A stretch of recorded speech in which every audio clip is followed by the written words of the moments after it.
Благодарам, председателе. Благодарам, колега Трајчулевски. Морав да се јавам за реплика, бидејќи по вашиот говор можам да ве разберам на некој начин како опозиција, бидејќи далеку сте од довербата на граѓаните за да ја водите македонската економија. И бидејќи ценам дека еве ние во рамки на дебатата истакнуваме наши аргументи и наши факти и верувам дека еве не сакате и нашите бројки и нашите аргументи да ги слушнете, ќе цитирам нешто кое што не го велиме ние како ВМРО-ДПМН, туку го велат релевантни институции. Ќе цитирам неколку еве.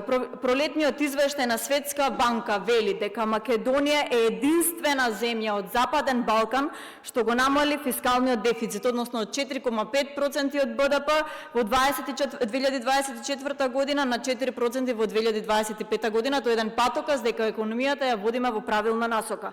Понатаму истиот документ кој што го имаме заеднички од парламентарната буџетска канцеларија, цитирам, вели дека Македонија има поизразена динамика во економските активности во споредба со другите држави.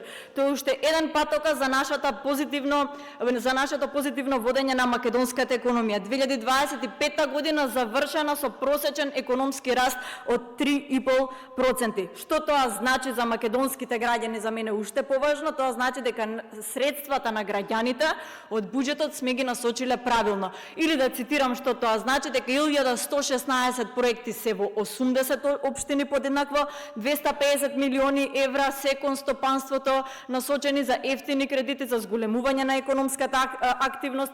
Овие средства се насочени за изградба на патишта, автопатишта, експресни патишта, за поголеми пензии, за поголеми плати, за мерки за младите. Наспроти она кое што го видовме со претходната власт на СДСМ, задолжување на македонските граѓани за на крајот да резултира со просечен економски раст од помалку од 2%. Па ништо да не правевте, ќе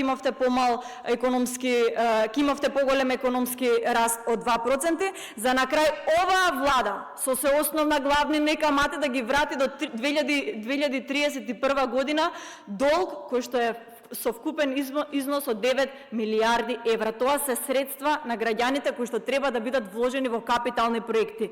И на крајот од денот разликата е во тоа што СДСМ кога земаше кредити никаков бенефит немаа граѓаните, немавме никаква позитивна економска активност, наспроти оние вложувања кои што ги имаме со ВМРО-ДПМН, како што се патишта, како што напоменав, капитални проекти кои што ќе бидат пред се видливи со голо око за граѓаните. Проблемот е во тоа што кога се задолжувате, немате никаква економска активност. Кога се задолжувате паметно и со стратегија, и кога имате економска активност, тоа е оправдано.